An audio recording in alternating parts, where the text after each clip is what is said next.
산부 예배자 여러분, 인류의 구원을 완성하신 예수 그리스도의 십자가를 아십니까? 너무 초보적인 질문일까요? 그러나 매우 중요한 질문입니다. 여러분은 인류의 구원을 완성하신 예수님의 십자가를 아십니까? 십자가를 안다고 우리가 대답할지언정 십자가로부터 오는 그 은혜에 대해서는 우리가 삶으로 어떻게 증명하고 사는 것일까요? 하나님의 말씀인 성경은 예수님의 십자가의 근거를 매우 충격적인 사실을 토대로 기록하고 있습니다. 1세기 당시에 세계에서 가장 뛰어났던 석학으로 일컬음을 받았던 사도 바울은 당시에 지구촌의 중심이었던 로마에 세워진 교회를 향해 십자가의 근거를 서신으로 전달했습니다. 로마서 5장 8절은 이렇게 기록합니다. 우리 소리 높여 읽습니다. 시작. 우리가 아직 죄인 되었을 때 그리스도께서 우리를 위하여 죽으심으로 하나님께서 우리에 대한 자기의 사랑을 확증하셨느니라. 아멘. 이 서신이 로마 교회에 전달됐을 때는 예수님이 십자가에서 죽으시고 장사한 후 제3일에 부활하셔서 승천하신 이후입니다. 우리가 아직 죄인 되었을 때 그리스도께서 우리를 위하여 죽으셨습니다. 믿으셔야 합니다. 저는 이번 사순절 기간에 근본적인 변화가 일어나는 성도들의 삶의 현장들을 계속해서 역사로 담아내고 있습니다. 사순절 기간에 근본적인 변화가 일어나지 않는 것은 내게 십자가가 없기 때문입니다. 내게 십자가에 관한 믿음의 고백이 없기 때문에 변화가 일어나지 않는 것입니다.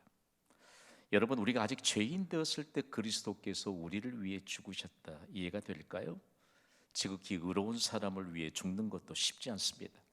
가난하고 선한 사람을 위해서 죽은 일이 있기는 합니다만 어떻게 죄인을 위해서 죽어주는 사람이 어디에 있겠습니까? 맨 처음 사람이었던 아담 이래로 태어난 우리는 모두 죄를 가지고 태어났습니다. 지금부터 잘 들으셔야 합니다. 아담 이래로 태어난 모든 사람들은 죄를 가지고 태어났습니다. 신분이 뭐죠? 비참한 죄인입니다. 만약에 우리가 죄를 가지고 태어나지 않았다면 이 세상에서 죽지 않아야 합니다. 그러나 죄를 가지고 태어났기 때문에 한 번 죽는 것을 하나님이 원칙으로 정해 두셨습니다. 그래서 우리가 이 땅에 태어나면서 죄인으로 태어났다. 좀 더 쉽게 표현해 보자면 대책 없는 인간으로 태어난 것입니다. 그런데 대책 없는 인간을 위해 죄가 없으신 예수님께서 죄인인 우리를 위해서 죽어주셨습니다. 이것이 십자가 사건입니다. 십자가는 우리가 아직 죄인 되었을 때 죄인들에게 베푸신 하나님의 모순된 사랑입니다. 앞뒤가 맞지 않습니다. 이치에 맞지 않습니다. 하나님의 모순된 사랑의 근거에서 예수님의 십자가 사건이 일어났는데 죄인들을 위한 십자가 사건, 하나님의 모순된 사랑이 십자가를 통해 나타났잖아요. 하나님께 가장 중대한 것은 인류의 구원을 위해 자기의 아들 독생자 예수 그리스도를 십자가에서 죽도록 희생제물로 내주신 것입니다.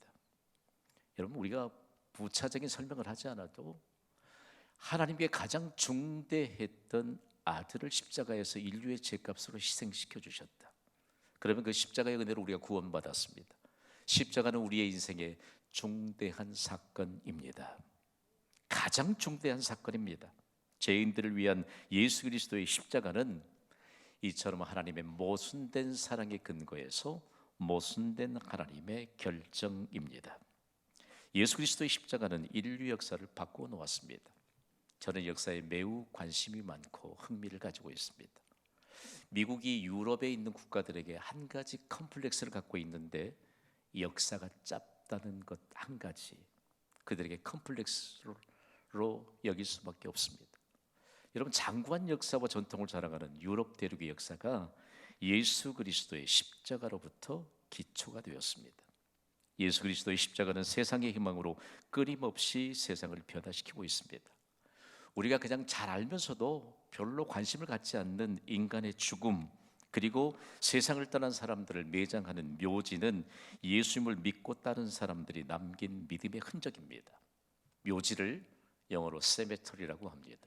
그런데 이 영어 단어가 신약의 원문인 헬라어인 코메테리온이라고 하는 단어로부터 왔는데 이 단어의 의미가 잠자는 곳이라는 것입니다. 여러분, 성경은 믿는 자들의 죽음에 대해서 잠을 잔다라고 표현합니다. 중요한 문제 하나를 우리가 좀 다루어야 되는데, 이 단어로부터 묘지라고 하는 영어 단어가 만들어졌는데 실제적으로 잠자는 곳이라는 의미는요, 예수님이 죽으시고 장사한 지 사흘 만에 다시 살아나신 후에 부활의 소망이 담긴 표현입니다. 여러분, 십자가에서 인류의 구원을 완성하신 예수님을 구주로 영접하셨습니까? 우리는 한 번은 죽게 될 것입니다. 그러나 예수님이 부활하신 것처럼 부활의 소망이 보장된 줄 믿습니다. 그런데 우리가 이 땅에 살면서 부활 신앙, 부활 소망을 가지고 사는데 그것이 십자가로부터 임한다는 말씀입니다. 묘지에 세우는 묘비를 보십시오. 출생일과 사망일을 적고 그 사이에 뭐를 긋습니까? 줄을 긋습니다. 예수님을 믿는 자들은 한 개인의 인생의 길이를 예수님의 생애처럼 시간적으로 그리고 간격을 표현하기 시작했습니다. 참 마음에 와닿는 인생의 흔적이 있습니다. 미국 교회를 연구하면서 정말 가슴에 다가온 이와 같은 메시지가 있는데, 가난해서 묘비를 세울 수 없는 사람들이 부지기수였던 고대 사회에서도요, 묘비를 세울 수 있는 형편이 되지 못하면 사람들은 묘지에 예수님의 죽으심을 상징하는 십자가를 세웠습니다. 지금도 서구에는 교통사고를 당한 자리에 십자가를 세워두고 이름을 적어두는 것을 쉽게 볼 수 있습니다. 십자가가 세워진 데 그곳에서 사고를 당해서 이 세상에서 인생을 마감했지만 그에겐 예수 그리스도의 십자가로 인한 부활의 소망이 보장됐다는 표시입니다.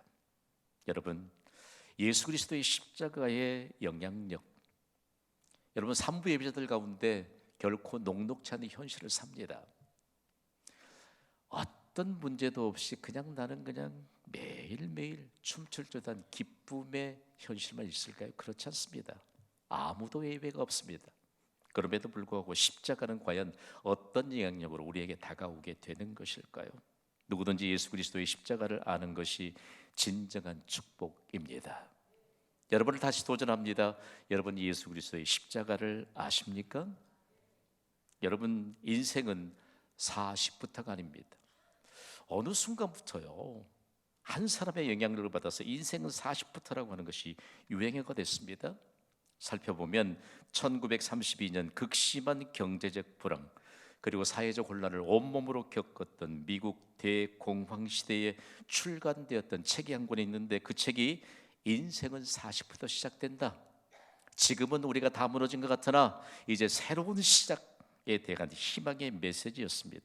그러나 분명한 것은 인생은 40부터 시작되는 것이 아닙니다. 인생은 예수 그리스도의 십자가로부터 시작됩니다. 오늘 예수 그리스도의 십자가로부터 우리의 새로운 인생이 시작되는 것을 우리가 선포할 수 있는 시간이 지금입니다. 오늘입니다. 예배라고 하는 것은요, 십자가로부터 인생이 시작된다. 새로운 인생이 시작된다. 이게 없으면 우리 인생에 십자가 없는 겁니다. 예배에 참석하긴 하지만 왔다가 가면 근본적인 변화와는 아무런 상관이 없습니다. 오늘 이곳에서 인생이 십자가로부터 시작된다는 사실들을 증거하고 선포할 수 있게 되기를 우리 주 예수 그리스도의 이름으로 축복합니다. 십자가는요, 내 인생에 적용되어야 합니다. 십자가의 은혜는 우리의 어떤 상황에도 적용됩니다. 아무도 부인할 수 없습니다. 질병이 있습니까? 십자가로부터 나음을 얻게 되는 십자가의 은혜가 임하게 될 줄 믿습니다. 어떤 문제가 있더라도 십자가로부터 오는 그 은혜가 우리에게 임하면 모든 문제에 해답을 얻게 될 줄 믿습니다. 십자가가 없습니다. 십자가에 대한 고백이 없습니다. 오늘 여러분이 잠시 왔다 가는 그 자리가 적당하게 데워놓고 가는 그런 시간이 아니게 되기를 우리 주님이 원하십니다. 모든 문제의 해답은 십자가를 통해서 보배로운 피를 흘리신 예수 그리스도로부터 온다는 사실 여러분 잊지 않게 되기를 원합니다. 이 시간은 우리가 십자가를 바라보는 시간입니다. 십자가를 바라보면서 모든 문제의 해답을 얻는 시간입니다. 제가 예배를 인도하면서 이 목회적인 경험이 참 많습니다. 찬양하면서 말씀 받기 전에 마음이 소원이 있느냐고, 가슴에 손을 얹고 소원을 담아 찬양하다고, 무수한 문제의 해답이 계속해서 이어지고 있습니다. 여러분, 우리가 믿음이라고 하는 것, 십자가가 없는데 무슨 믿음에 관한 능력을 우리가 경험할 수 있겠습니까? 오늘 3부 예배자 여러분, 모든 일의 해답을 십자가를 바라보며 얻을 수 있게 되기를 주님의 이름으로 선포합니다. 무작정 생각으로만 아니고요, 이미 바울 사도가 경험된 믿음의 고백으로 인류 역사의 큰 획을 그으면서 십자가에 관한 강력한 메시지를 줍니다. 십자가가 바울 사도의 유일한 자랑이 되기까지 그는 무수한 인생의 경험 과정을 통해서 오직 십자가를 자랑하기까지 그의 인생에 관한 모든 것을 경험하면서 교회 안으로 좀 축소시켜 가져옵니다. 그런데 교회 안에 육체를 자랑하는 사람들이 있다는 것입니다. 이 말이 도대체 어떤 얘기일까? 1세기 당시에 갈라디아 지역의 여러 교회들을 향해 바울이 보낸 서신이 바로 갈라디아서입니다. 갈라디아 교회는요, 예수님께서 십자가를 통해서 이루신 구원을 흔들어 놓고 있는 무리가 있었습니다. 여러분을 들으시고 좀 대답해 보시기 바랍니다. 여러분, 십자가에서 우리의 죄를 대신 담당하시고 죄의 문제를 해결하신 예수님을 믿는 믿음이면 구원을 받는 줄 믿습니까? 그럼에도 불구하고 흔듭니다. 그래도 사람이 염치가 있지. 아무런 내 공로가 없는데 어떻게 예수님의 공로로 구원받는다고 하냐 했더니 일순간 믿음이 무너지고 맙니다. 여러분, 예수 그리스도 외에 구원받을 이름이 없는 줄 믿습니다. 아무도 인간의 권고로 구원받을 수 없습니다. 그런데 가만히 구원관을 흔들어 놓고 있는데 다름이 아닌 유대주의자들입니다. 그들은 할례와 율법주의를 자랑하면서 자기 자랑으로 확대시켜 갔습니다. 구원과 전혀 상관이 없습니다. 제가 어느 날 이런 자랑을 한다고 생각하십시오. 우리 집에는요, 대형 TV가 있습니다. 무슨 자랑거리예요. 난 집에 갔더니 뭐 정말 대문짝만한 TV가 있던데, 요즘은 크든 작든지 우리가 사는 것에는 그거 자랑할 거리가 안 돼요. 모두가 상대적이에요. 구원과 상관없는 자기 자랑을 사도 바울이 육체의 자랑이라고 말합니다. 심각한 문제가 교회 안에 발생했습니다. 오늘 보면 갈라디아서 6장 13절은 당시의 정황을 이렇게 우리에게 고발합니다. 13절을 함께 읽습니다. 시작. 할례를 받은 그들이라도 스스로 율법은 지키지 아니하고 너희에게 할례를 받게 하려 하는 것은 그들이 너희의 육체로 자랑하려 함이라. 아멘. 자, 성경은 할례에 대해서 말합니다. 믿음의 조상 아브라함과 언약을 맺으신 하나님께서 그 다음 언약의 표징으로 할례를 명령하셨습니다. 사내 아이들이 출생하면 난지 8일 만에 생식기에 포피를 자르는 것입니다. 자기의 살점을 떼내는 것입니다. 대단히 상징적인 의미가 있습니다. 자기의 살점을 떼내는 것은 죄의 본성을 끌어내는 것입니다. 여러분, 난지 8일 된 아이가 뭘 알겠어요? 그 아이가 어디 가서 무슨 죄를 지었겠어요? 그러나 태어날 때부터 죄를 가지고 태어났기 때문에 자기 살점을 끊는 그 아이를 보면서 죄의 본성을 끌어내라고 하는 하나님의 명령이었습니다. 그러면서 하나님의 백성으로 구별되는 것입니다. 그런데 그 할례를 어디 손등에 하게 했나요? 이마에 하게 했나요? 아닙니다. 전혀 보이지 않는 은밀한 곳에 하게 한 것은 자랑을 하지 않도록 하기 위해서였습니다. 그런데 당시의 정황을 보면 교회가 세워지고 예수 그리스도의 십자가의 은혜로 구원받은 증거로 교회가 세워졌는데 자꾸 할례를 부추깁니다. 그리고 몇 사람에게 할례를 받게 있는가가 자기 자랑이 되고 있는 우습지도 않는 이런 정황들을 달아내고 있습니다. 여러분, 그들은요, 자기 살점을 떼내면서도 죄의 본성은 잘라내지 못했습니다. 그러니까 하나님의 말씀과는 전혀 상관이 없습니다.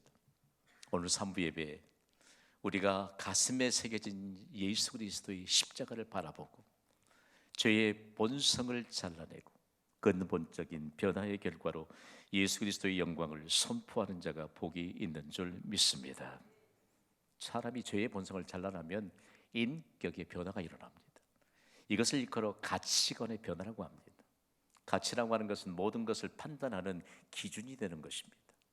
그러니까 마음의 변화, 인격의 변화가 일어나면 가치관의 변화가 일어나는데, 가치관의 변화는 예수님께서 죄의 문제를 해결하신 십자가로부터 옵니다.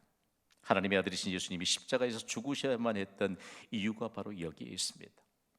십자가에서 죽으신 예수님의 이름을 부르는 순간, 그리고 구주로 고백하는 순간 성령께서 내 안에 들어오십니다. 성령이 우리의 죄의 본성을 제거해 주십니다. 좀 죄송합니다만 죄는 더러움밖에 없습니다. 여러분 그렇지 않습니까? 죄의 결과가 무슨 깨끗한 게 있던가요? 전부 다 더러운 것이죠. 더러운 본성을 제거해 주시는 이것이 구원의 증거입니다. 이것이 완전한 구원입니다. 십자가에서 인류의 죄값을 대신 지불하신 예수님을 믿는 것으로 완전한 구원을 받습니다. 그러므로 더 이상 할례는 필요하지 않습니다. 할례는 예수님의 십자가가 있기까지 안내판이기 때문입니다. 그림자이기 때문입니다. 경신교회에서 계속해서 하나님의 영광을 선포하는 예배에 참석하시면서 믿음의 말씀, 하나님의 말씀을 들을 수 있는 귀가 열리기를 사모하며 기도하시기를 바랍니다. 말씀을 듣지 않으니까 괜한 생각이 자꾸 많아집니다. 자랑해요. 교회도 자기 자랑할 것이 없으면 안 나오는 사람들이 지금도 있습니다. 이게 육체를 자랑하는 사람들이에요. 중요한 문제 하나는 지금부터 우리가 귀를 열어 말씀을 들어야 합니다. 사도 바울이 육체를 자랑하는 사람과 정반대적인 십자가를 자랑하는 사람을 자신을 고백을 통해서 드러냅니다. 얼마나 큰 충격이 됐는지 모릅니다. 오늘 본문 갈라디아서 6장 14절을 우리 소리 높여 읽습니다. 시작. 그러나 내게는 우리 주 예수 그리스도의 십자가 외에 결코 자랑할 것이 없으니 그리스도로 말미암아 세상이 나를 대하여 십자가에 못 박히고 내가 또한 세상을 대하여 그러하니라. 아멘. 바울이 십자가만을 자랑하겠다고 선언합니다. 그런데 당시의 십자가는 자랑할 만한 것이 아니었습니다. 십자가는 저주와 부끄러움의 상징이었기 때문입니다. 십자가에서 처형당하는 사람은 흉악범이었습니다. 십자가에서 처형을 당하는 사람들은 용서받지 못할 큰 죄를 지은 자들이었기 때문에 십자가는 저주와 부끄러움의 상징이었습니다. 그럼에도 불구하고 예수 그리스도께서 십자가를 지시고 난 이후에 십자가에서 인류의 죄값을 지불하시고 죄의 문제를 해결하신 이후에 십자가는 더 이상 저주와 부끄러움의 상징이 아니요 영광스러운 기독교의 상징이 되었습니다. 그래서 바울이 십자가만을 자랑하겠다고 했습니다. 바울을 연구하면요 얼마나 그를 부러워할 만한 조건들이 많은지 몰라요. 여러분 바울은 최고의 문벌 출신입니다. 최고의 학벌을 가졌습니다. 그리고 그의 아버지의 유산은 막대했습니다. 그럼에도 불구하고 그는 어디든지 국경을 초월해서 어디든지 통과할 수 있는 로마 시민권을 가진 자였습니다. 모든 일에 기득권을 가진 자가 바울이었습니다. 유대주의자들이 자랑으로 부추겼던 할례도 받았던 자입니다. 그러나 바울은 온통 자랑거리가 되는 그것들을 모두 배설물로 여겼습니다. 예수님을 아는 지식이 가장 고상했기 때문입니다. 근본적인 변화는 여기서부터 일어납니다. 여러분 예수 그리스도를 아는 지식이 가장 고상한 줄 믿으십니까? 그러니까 우리가 근본적인 변화를 통해서 십자가만을 자랑하겠다고 하는 사도 바울의 고백. 사람들이요 바울이 지나가는데 치 하고 소리를 냈대요. 당시의 문화를 연구해보면 얼마나 참 흥미롭고 가슴이 미어지는지 몰라요. 십자가를 자랑하다니, 그 좋은 거 놔두고 십자가를 자랑하다니. 그런데 여러분 바울이 왜 십자가를 자랑했는지 사람들이 알기 시작했습니다. 세상적으로 자랑할 것이 많은 것을 소유할지라도 예수님을 만나지 못한 인생은 그 신분은 비참한 죄인입니다. 맞습니까? 잘 기억하셔야 됩니다. 세상적으로 아무리 자랑할 만한 건강을 가졌다 할지라도 여러분 예수님을 알지 못하면 그 사람의 신분은 비참한 죄인입니다. 아무리 높은 명예를 가졌다 할지라도 예수님을 알지 못하면 그 신분은 비참한 죄인입니다. 그렇기 때문에 바울 사도의 고백이 너무 귀중하고 가치 있는 것입니다.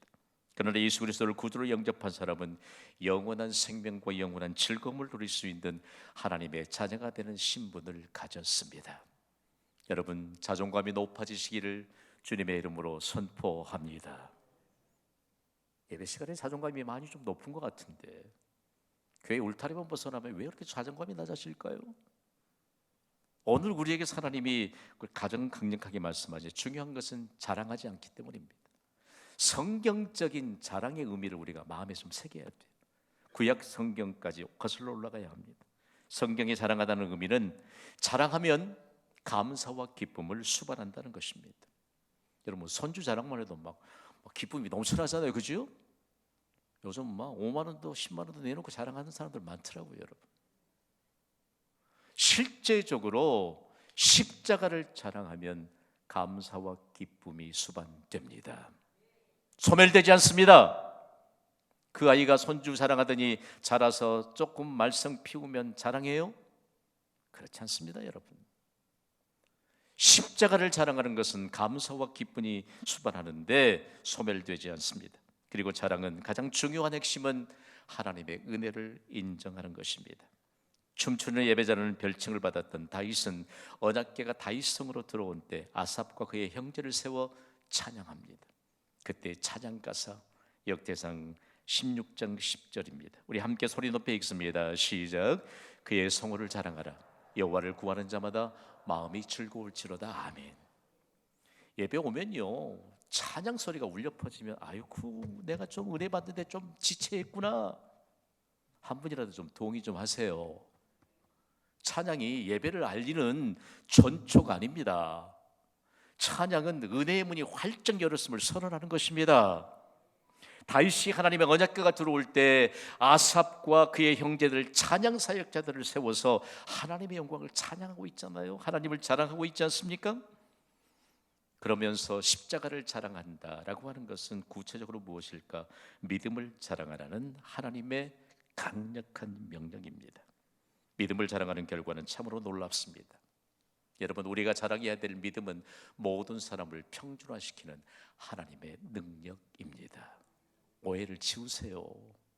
교회 오면 작아지고 교회 밖에 나가면 또 작아지고 이건 우리의 가슴에 십자가가 없기 때문입니다. 여러분, 우리가 자랑해야 될 믿음은 모든 사람을 평준화시키는 하나님의 능력입니다. 지금 이 3부 예배를 섬기는 수많은 예배자들이 천차만별입니다. 그러나 우리는 하나님의 능력 안에서 지금 하나님의 말씀을 받고 하나님의 영광을 선포하고 있습니다. 문제가 해결될 줄 믿습니다. 이것이 믿음이에요. 믿음이에요.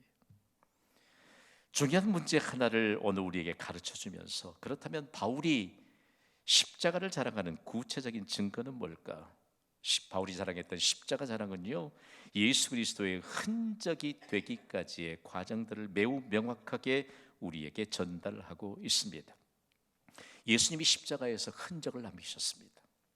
채찍에 맞아 찢기고 그리고 머리에 가시관 찔린 그 자국들, 옆구리에 찔린 창자국들. 그런데 그 예수님이 십자가에서 남기시는 흔적이 수많은 영혼들을 살렸습니다. 실감이 별로 안 나십니까? 나를 살리셨습니다. 갈라디아서 6장 17절은 바울이 이런 배경을 안고 이렇게 고백합니다. 읽습니다. 시작. 이후로는 누구든지 나를 괴롭게 하지 말라. 내가 내 몸에 예수의 흔적을 지니고 있노라. 아멘. 바울이 말하고 있는 흔적은 신약의 원문인 헬라어로는 스티그마라고 하는 단어로 기록하고 있습니다. 우리에겐 해석이 필요하지만 당대 이 서신을 받는 사람들은 스티그마는 그것이 무엇인가를 잘 압니다. 여러분, 노예나 짐승들에게 불에 달군 도장으로 낙인을 찍는 것입니다. 누구의 소유인가를 확실하게 찍어 놓으면 평생 갑니다. 바울이 말하고 있는 예수의 흔적은 예수님이 얼마만큼 십자가에서 남겼던 그 아름다운 흔적, 그 흔적을 자신도 가지고 있노라고 고백하고 있습니다. 여러분, 이것은요 사도 바울이 예수의 흔적을 가졌다고 하는 고백은 예수님의 소유가 됐다는 고백입니다. 성경은 우리에게 간단한 해답 하나를 전달하고 있습니다. 우리가 예수님의 소유인 것을 고백하면 내 힘이 아닌 예수 그리스도의 능력이 임합니다. 그러면서 문제의 해결자가 예수님이신 것을 고백할 수 있습니다. 그러므로 여러분, 예수님이 남기신 흔적에 대해서 지금까지 인류 역사는, 십자가에서 인류 역사는 가장 아름다운 흔적을 예수님이 남기셨다. 그 남기셨는데 이 예수님은 십자가를 지기 전부터 등과 허리에 우리를 위해 채찍에 맞으신 흔적이 있습니다. 여러분, 우리가요, 종아리 한 대만 선생님께 맞아도 핏줄이 서잖아요. 종아리 맞는 것 학생으로서 얼마만큼 지도를 받는 것 영광스러운 일인데 지금은 너무 어려운 세상이 됐습니다. 예수님은 빌라도 법정에서 3시간 동안 채찍에 맞으셨습니다. 예수님의 가슴에는 십자가를 지시다가 골고다 언덕에서 여러 번 넘어진 흔적이 있습니다. 예수님의 머리에는 우리의 죄값으로 집을 대시기 위해 쓰셨던 가시관의 흔적이 있습니다. 옆구리에 난 창자국은 예수님이 부활하신 후에도 지워지지 않았습니다.